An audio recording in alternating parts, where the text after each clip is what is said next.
In this tutorial, we will guide you through the process of removing the camera icon from the lock screen on your iPhone.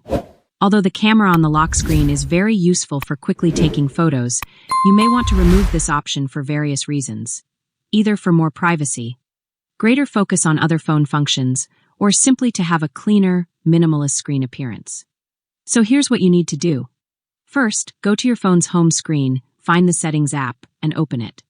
Once in Settings, the next step is to scroll down a bit and find the Wallpaper section. Then tap on it. When you're on the Wallpaper Settings page, you will see options for both the home screen and the lock screen. Tap on Lock Screen. On this page, you can change the look of the lock screen, add various widgets, change the clock style, and much more. To remove the camera, at the bottom of the screen on the right side, you'll see the camera icon. Tap on the small circle with a line inside it, and the camera icon will disappear from the lock screen. To save the changes, simply tap the Done button in the top right corner of the screen, and that's it.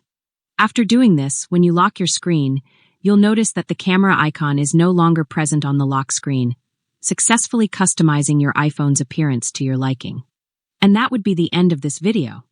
I hope it was helpful. If it was, don't forget to like, share with your friends, and subscribe to my channel for more tutorials like this. Thank you so much for watching, and I'll see you very soon in my next video.